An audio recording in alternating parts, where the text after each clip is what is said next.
And we have clients. That's their business plan. All their restaurants are trendy. I mean, and I just said I don't like doing trendy restaurants, but the thing of it is, their business plan, trending doesn't mean anything to me. Every 2 years, they want to do a concept. And whether the numbers are on the downhill side or not, they know in their business plan, whether it's making money or losing money, they're closing it in 2 years.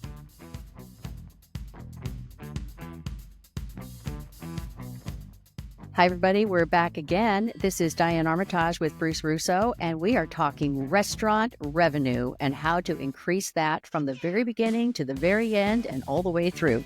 So Bruce Russo is the GOAT when it comes to restaurant design and construction. He's created and constructed nearly 600 restaurants across the United States of America. And I have devoted 30 years to global marketing, particularly for restaurants, to help them with innovative strategies and concepts, branding, etc.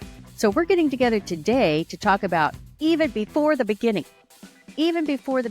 because what we're talking about today has to do with your lease. Now, some of you out there are fortunate enough to own the property that you are building your restaurant in, or you have created your restaurant in. But the majority of the cases out there are people who are leasing. And what you really need to be careful of before you ever sign the lease are these specific things that have to do with the capital expenditures that you're putting forward for improvement of another person's property that you're paying rent on. And so what we're going to do is talk about how Bruce gets involved in these leases before they're signed leases so that you're protected and you know what you're walking into. Does that sound about right, Bruce? Yes.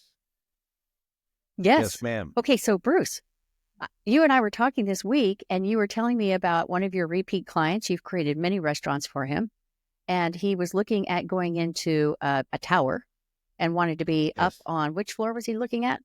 Well, he was looking on the ground floor.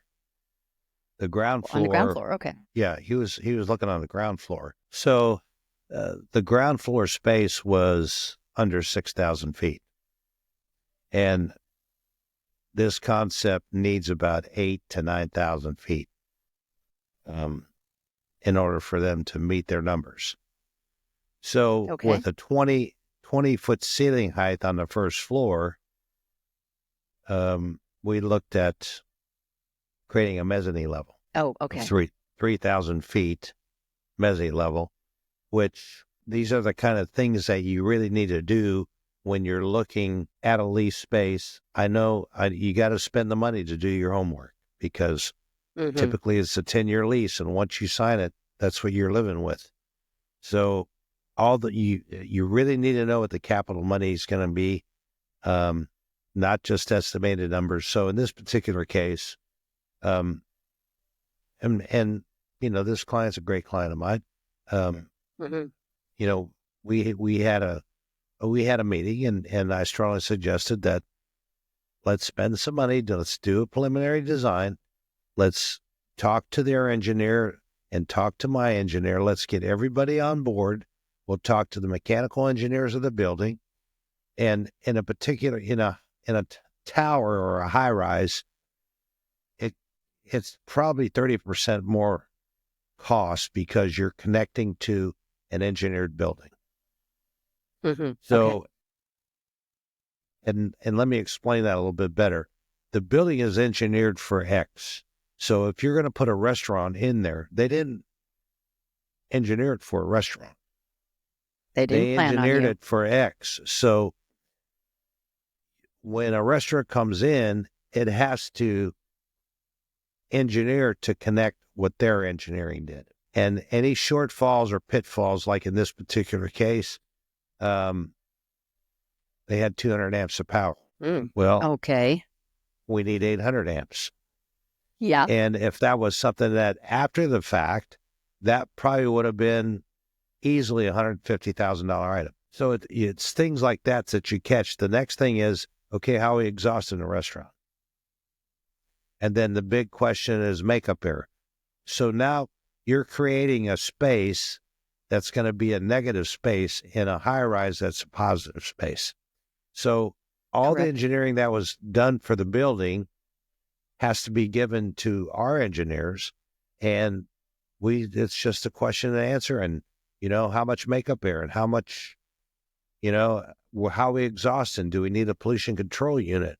A pollution control unit actually cleans the air as it comes out of the exhaust hood. It goes to a pollution control unit and pulls all the grease, pulls all the odor, and then blows 99% clean air. Well, the price tag on those are about $450,000. Nice. Okay. So, you start adding it up and it gets pretty costly. So when you're looking to lease, and, if you're one concept, it's one thing. If you have 20 concepts, we're going to get off the beaten path here a little bit. It's good to have your A++ locations. You can't buy that real estate because it's typically bought up for the high rises. Okay, so that's where you do a lease. And then on your B locations and C locations, that's where you build your real estate. And what at the end of the day, what you want is half your units to be leased and the other half to be owned. This way your balance sheet is much better and your accountant's much happier with that. So without naming world. Names of this particular client, this client has how many concepts? 15, 20? Yeah. Yes. About how many of them are leased and how many of them are owned? I think probably 2/3 are leased and 1/3 are owned. Wow. Okay. Okay, so you went through the whole drawing process. You brought in your engineers, and then you talked with the client. And what did the client say when you said, this is about what it's going to take? This is the cost. And he met with partners and they decided and they walked away from it. Right. Okay, because by the time you get the engineering and the costs and the equipment and what it's going to take to build the mezzanine level, although here's a positive note. On a mezzanine level that's being built inside the space, there's no rent doing it. But if the rent has a... Good point. But if it has a 6% fee in it, then he's going to pay rent through sales on a percentage rent. So if he has a 6% percentage rent or whatever that is, in his lease, he's paying rent on it, but he's just not paying square footage rent. He's paying percentage rent, percentage lease rent. So, I mean, there's good and bad in everything. Well, it sounds like the good thing on this was that he walked away. Probably so. Yeah. Because you have come into many, many situations where your restaurant owners have already signed the lease. Yes. And they are not even aware of what they have agreed to in the lease. No, and although they had their legal... Even the very sharpest. Yes. And although they've had their legal counsel review the lease for the terms of the lease, okay, they don't do the investigative work on the construction design segment verbiage in the lease. And that's what gets them in trouble. Here's number one. Their boilerplate lease will say the landlord needs to see the drawing package within 60 days. Well, I can tell you... Barely possible. You can do a schematic design, but you're not getting all the architectural, all the finish schedules, all the engineering, and all the structural engineering for a lease space done in 60 days. It would be an act of God. Yes. Yeah. I mean, we do it pretty quick because everything that we got, everything we do is very systematic because we've done so many of them, and the team players are always the same. But then you got the permit process. Right, and you're dealing with outside forces. No one has control on a permit process. And we just went through a few, and the owners are upset. Well, why is it 4 months? Well, the city where we're pulling permit, they got 1,240 projects in permit right now. Yeah. And there's cities where we've done 14 months on a permit process. Wow. Laguna itself, it's got a quite lengthy. I mean, I know there's projects, City of Laguna, that been waiting for a permit for over 2 years. Correct. Which is totally ridiculous. Right. I don't understand what could take 2 years in the permit process. Well, we could go into another episode on this entirely, but as you said, I mean, even at the very beginning, when you're first getting the project analyzed by planning, you're in there, you're typically thrown in there with homeowners who are doing sheds in the backyard and all this other stuff. And so you end up in this big pile on of what is considered, planning, and there's no expedited way. And we've talked about this before when we talked about the LA fires. There's they're going to have to come up with an expedited way that's going to have to really move quickly for these people. But getting back to these leases that you were talking about, when you're talking about capital expenditure, okay, let's talk first about moving into a second generation restaurant. Like, for instance, I was just talking with a chef, owner, operator. He's on his third concept now, same concept, and he wants to move a concept to a larger space in Laguna Beach. And he's been haggling back and forth and had not yet signed the lease. But when you're talking about second generation going into a space like that, what are the big red flags to look for before you sign that lease? Okay, let's kind of say the perfect step. If he's found the space, that means he's working with a broker. The next person he needs to get on his team is his design team and engineering team for the restaurant. Mm-hmm. Which would be somebody like you. Correct. And then he needs to get his contractor on the team. Which would be somebody like you. Restaurants. Yeah, designing and building restaurants is it's a whole different animal. I mean, although owners like to have 5, 6 bids, 7, 8 bids, it's really a waste of everybody's time because the costs are what they cost.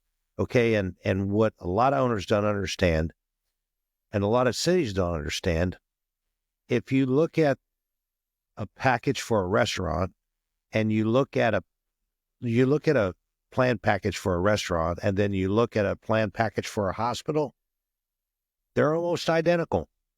The only thing that's missing in the restaurant is medical gas. Okay, so when it comes to the permitting process, typically there's minimum 6 professional disciplines have sealed drawings in that package. Okay. What is this? Mm-hmm. What is the city? And typically cities don't have, some do, some don't, but if I had to say 60% of city plan reviewers they don't have a professional seal. So if we got 6 disciplines that have sealed the plans and it goes to the city plan review, what is somebody that's not an educated professional that doesn't have a seal, what is he going to tell the 6 people that do? Very good point. Okay. We don't design things to see if we can get caught somewhere. We design things so our seals are protected. Correct. Okay. We don't design things and put mistakes in there. We design things everybody that has a seal designs things to protect their seal. So correct. I don't understand this 60 days 60 days is pretty much the norm, but I don't understand 12 months, 14 months, 16 months, 2 years of plan review. You can go through a whole set of drawings in less than 2 hours. Well, and what's interesting is that once you sign that lease, you may be able to stave off paying the monthly rent for a few months, but no landlord is going to let you stave off for very long. No, there's no, and so landlords don't let you sign a lease and say, okay, we're going to wait for your permit process before you start charging rent. I mean, correct. There may be 1 or 2, and if that is the case and they've agreed to that, then they're a partner in the restaurant deal to begin with because they understand that process. Mm-hmm. So it all, Hmm. it all goes hand in hand.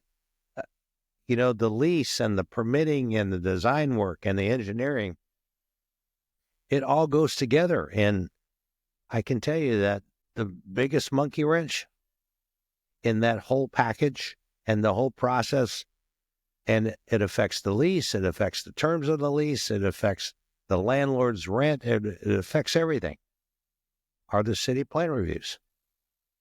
And I know we're Right. getting a bit off a topic here, but you know, it's always best to do your homework prior to signing a lease. I mean, I can tell you that when people come to us and say, "Hey, we want to hire you to design a restaurant. I just signed the lease 2 weeks ago."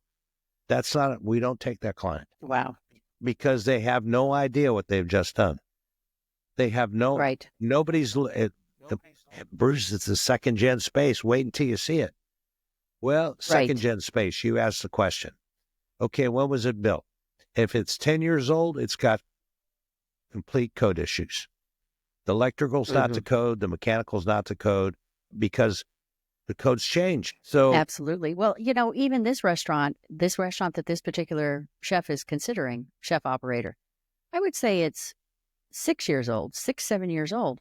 But you can't assume that everything was just hunky dory, left in perfect condition when you're dealing with all of these code changes that are happening, when you're dealing with settling, when you're dealing with sewage, when you're dealing with all kinds of things. So when you have somebody who says, "Hey, we just got into a space, it's 2 years old. It's awesome." What would you say about that? I would still, our standard procedure, take all the Hmm. engineers out there. We'd completely walk the space and review everything that's there. We test the CFMs on the hoods. Um, we test the makeup air. I mean, all that's because it all becomes an issue. Okay, now tell people what a CFM on a hood is. Okay, that's the air of it's a cubic foot of air going through the ductwork. So prior to getting a final HVAC inspection, there's a balance test done. Okay, and the balance test, it tests how much air is going up the hood, how much air is coming in the makeup air, and then your air conditioning. So when you got a perfectly balanced space, what we say a positive balance, when you Hmm. open the door, you should feel a little whoosh of air on your face. Hmm. Okay. If you pull the door and it's a little bit of a struggle, the space is negative and it's not balanced properly. So what does that mean? Right. That means that air conditioned air or heated air is going up the exhaust hood because the exhaust hood, it's sucking air out.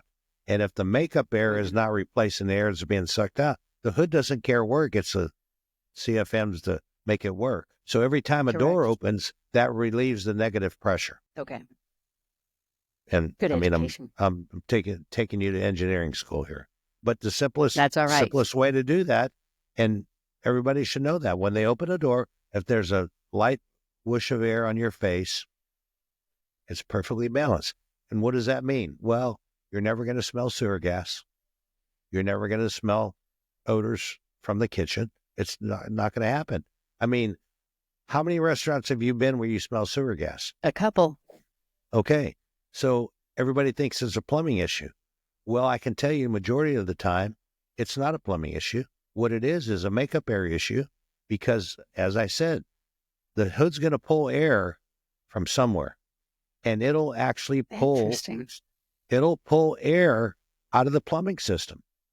And it's people like, well, there's water in the P-trap. Doesn't matter. I've watched hoods pull air out of a P-trap where the P-trap bubbles. And the air Oh that it's my. pulling is sewer gas air.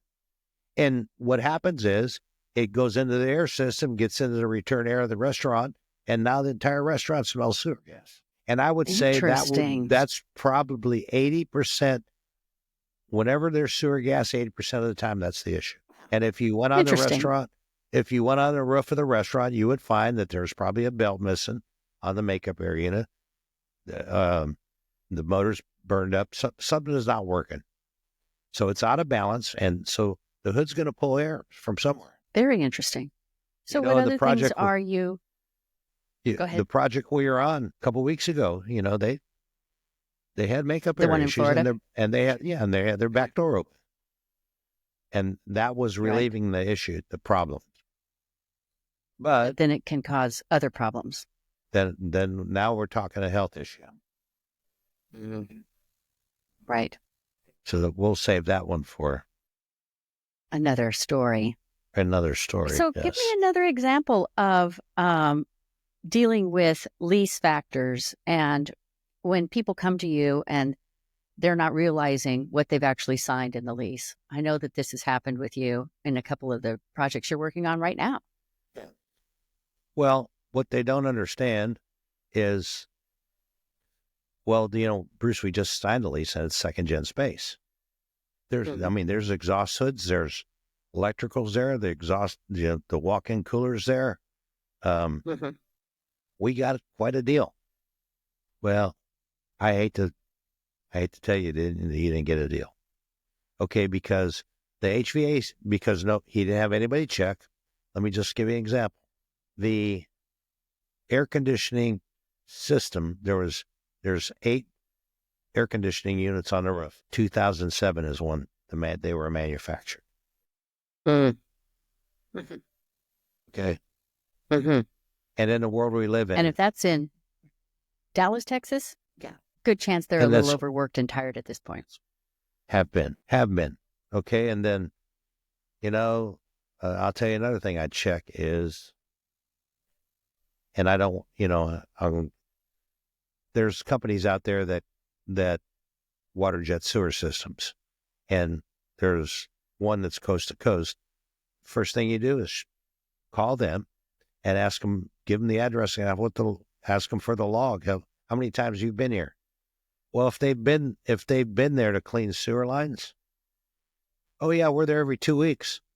Well, you know, the sewage system needs to be revamped. So then we bring somebody in with a camera and run the camera all through the sewer lines, and guess what? Sewer lines do rot.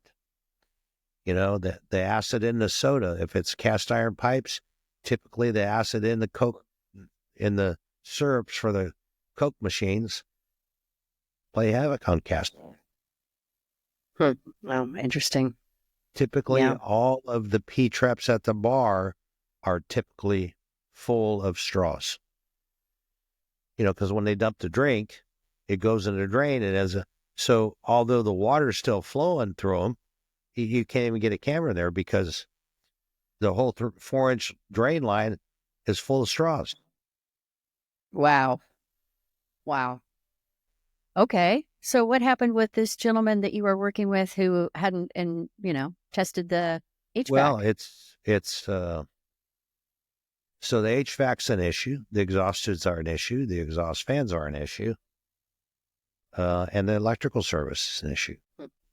I mean, and everything in the lease basically said he was in charge of repairing and renewing all of that. Wow. Yes. What do you think that would amount to in that situation? In excess of $800,000. Okay. Yeah. Tenant improvement. Yes. Really interesting.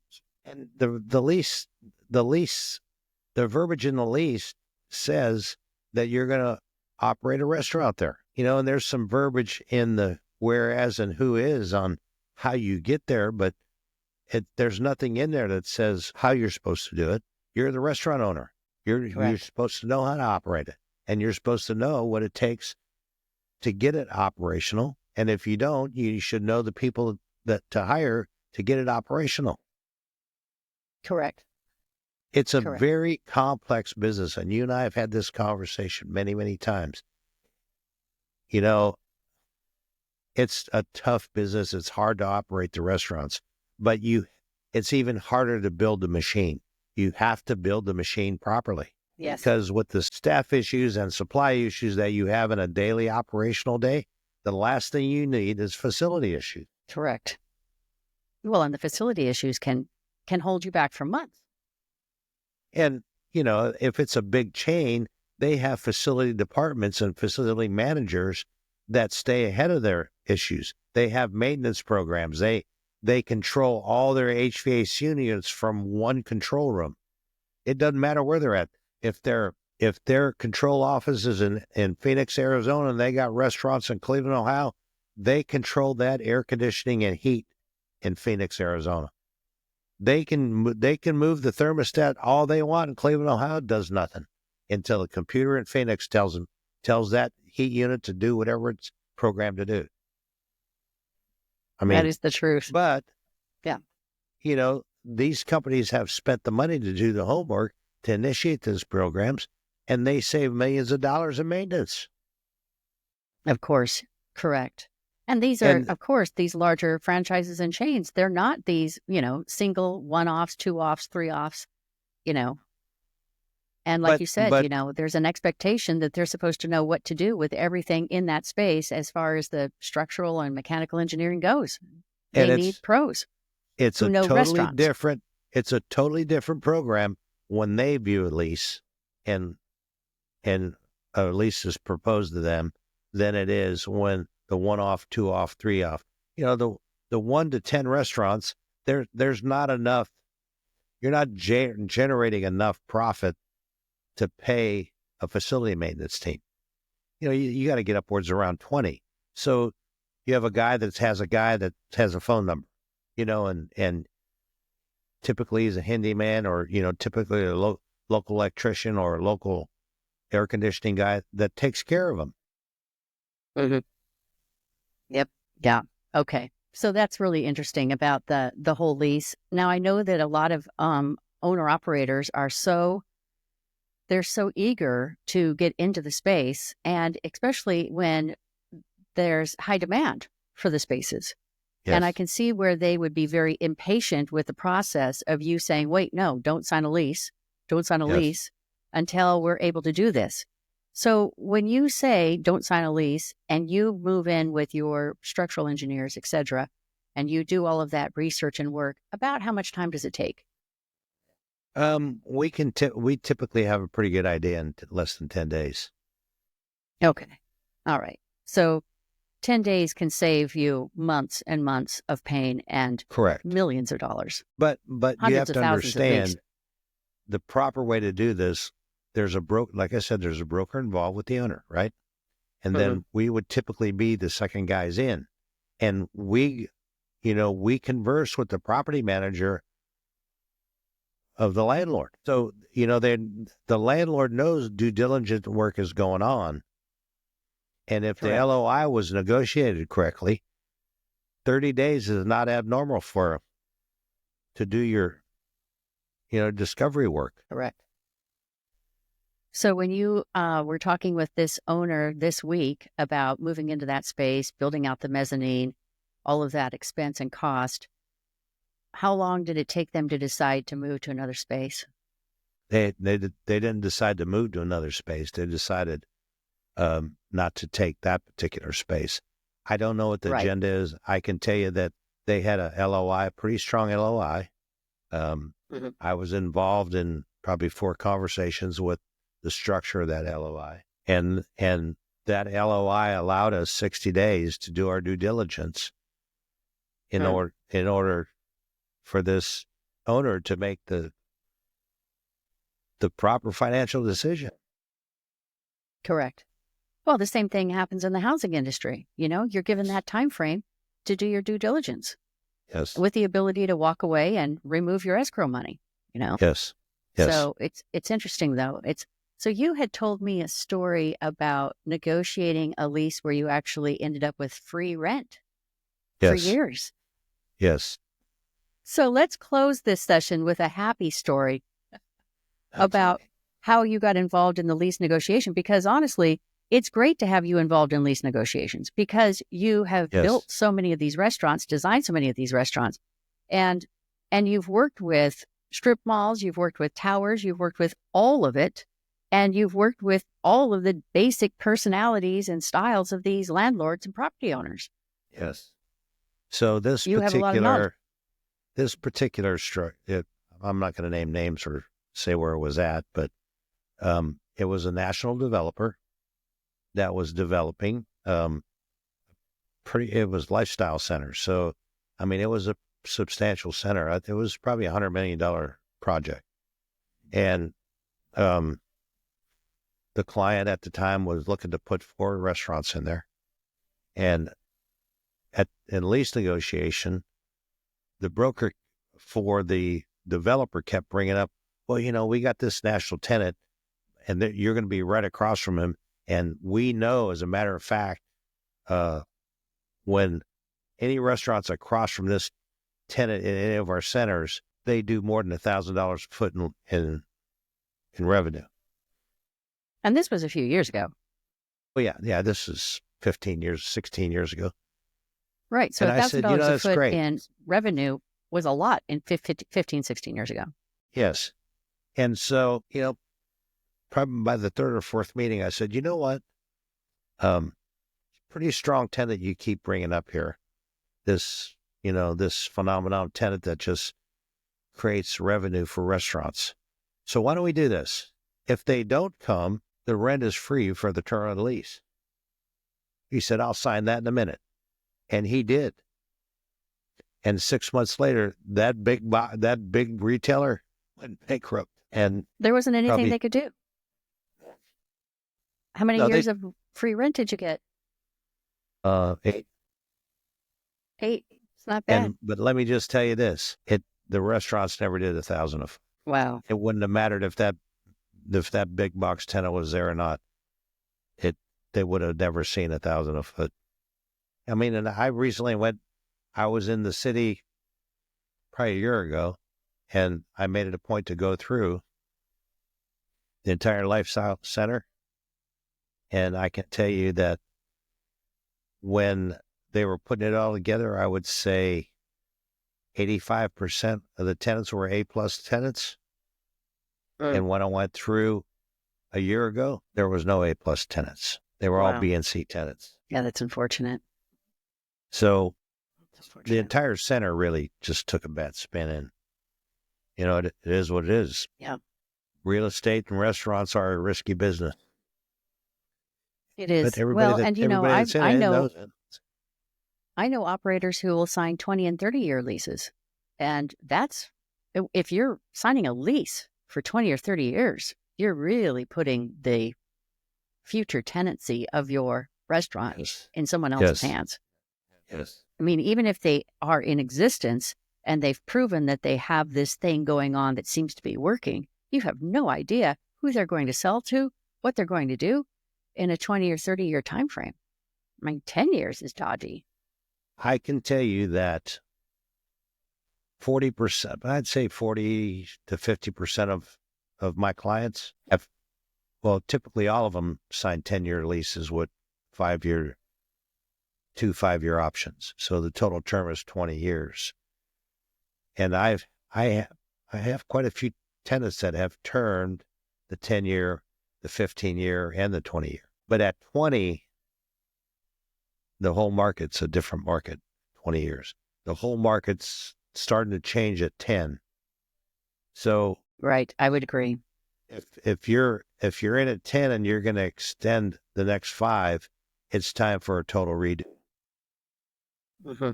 Because the 40-year-old market that you opened to 10 years ago, they're not entertained by that concept anymore. Because they're 50 years old now, and they have a whole different appetite. They have a whole different way of how they experience their dining. So at 10 years, quieter for one thing. Yeah, exactly. And at 10 years, I would strongly advise it's time to do a major renovation. Mm-hmm. And not change the concept. Reconcepting the brand. Just bring the brand up to date. Revitalizing it for sure. Yes. Yeah. And I can tell you that I think that drives a lot of failures in restaurant business. Just holding on and holding on? Just without doing any kind of revitalization? Correct. Yes. And, we've had those comments. We've had those conversations and comments about, when to renovate and how to renovate and how much. And, it's a very competitive market. And if somebody can go 2 doors up to a restaurant that's 2 years old, versus a restaurant to 10 years old, you better have some pretty good tasting product that you're building that you're making in your manufacturing plant in the back and bringing out to the clientele in the front. Correct. Those bells and whistles have got to be solid. Yeah. It's when you look at it, trends in the restaurant business are very strong. I particularly don't like doing trendy restaurants because they come and go. But, the average age is 2 years. And I can tell you, they can really cause havoc for a solid restaurateur that's been in town for 10 years. And the trendy ones come in, it's all flash and sizzle, and they're not there very long. And, it peaks the first year, and then it's on a downhill side the second year. And then, now you got empty space. And now it's time for another restaurant to negotiate the lease. Mm-hmm. Yeah. And like we've said before, and we'll talk about this more in our other episodes, sometimes those trend restaurants, when they land it correctly and they're willing to live on the edge, they can actually make a lot of money, pull a lot of money out of the market, move to another location, do the same, move to another location, do the same. But boy, it can be very risky. But like you said, it does create havoc on the restaurateurs who are there in the town and have been for several years. And we have clients that's their business plan. All their restaurants are trendy. I mean, and I just said I don't like doing trendy restaurants, but the thing of it is, their business plan, trending doesn't mean anything to me. Every 2 years they want to do a concept. And correct. Whether the numbers are on the downhill side or not, they know in their business plan, whether it's making money or losing money, they're closing it in 2 years. Yeah. And what they do is they get 3 locations or 4 locations within the same vicinity. So the traffic, when they shut it down in the second year, the traffic goes across the street to the one that opened 6 months earlier. Absolutely. It's very... I've seen that strategy in play. Yes. And it works. It works. Yes. Yep. But boy, it takes some... a lot of capital. A lot of capital and top rate management. No, I agree. Yeah. Well, one of the things that I want to talk about in another episode we'll address is how partnerships can happen between the owner of the property and the tenant, and how you've seen those come together in successful ways. So I'd like to save that for another podcast episode because we're already at the end of this one. Oh, time's up.